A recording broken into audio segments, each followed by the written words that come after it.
బుద్ధిర్జ్ఞానమసమ్మోహః క్షమా సత్యం దమః శమః సుఖం దుఃఖం భవో భావః భయం చ భయమేవ చ అహింసా సమతా తుష్టిః తపోదానం యశో యశః భవంతి భావా భూతానాం మత్త ఏవ పృథక్ విధాః. ఈ రెండు శ్లోకాలలో పరమాత్మ మనలో ఉన్న వికారాల గురించి చెప్పాడు. ప్రతి జీవికి రెండు దేహాలు, రెండు ప్రపంచాలు ఉంటాయి. ఒకటి స్థూల దేహం, అంటే కనిపించే దేహం. ఈ దేహంతో కనిపించే ప్రపంచంలో విహరిస్తుంటాడు. రెండవది సూక్ష్మదేహం, మనస్సు, బుద్ధి, అహంకారాలతో కలిసి ఉంటుంది. దీనికి అంతర్దేహం ఉంటుంది. అందులో అతని అహంకారమే రాజు. మనస్సు, బుద్ధి కలిసి నిర్ణయాలు తీసుకుంటూ ఉంటాయి. ఆ నిర్ణయాలు స్థూల దేహం అమలు చేస్తూ ఉంటుంది. ఇప్పుడు ఈ సూక్ష్మదేహంలో కలిగే వికారాలు, భావాల గురించి చెబుతున్నాడు కృష్ణుడు.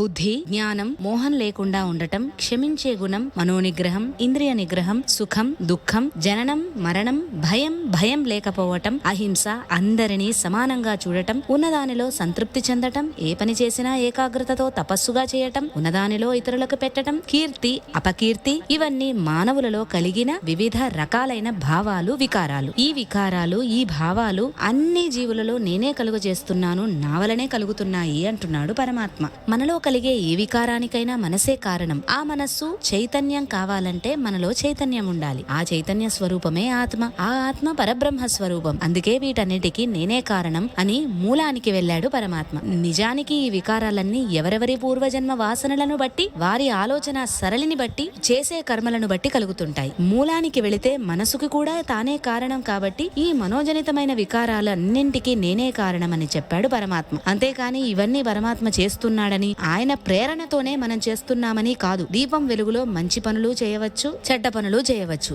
అన్నింటి మీద దీపం వెలుగు సమానంగా ప్రసరిస్తుంది. దీపం వెలుగుకు వేటితో కూడా సంబంధం, ఆసక్తి ఉండదు. అలాగే మనలో ఉన్న చైతన్య శక్తికి కూడా మనం చేసే ఆలోచనలతో కాని, పనులతో కాని ఎటువంటి ఆసక్తి, సంబంధం ఉండదు. దీపం వెలుగు ఇచ్చినట్టు ఆత్మ చైతన్యాన్ని ఇస్తుంది, అంతే.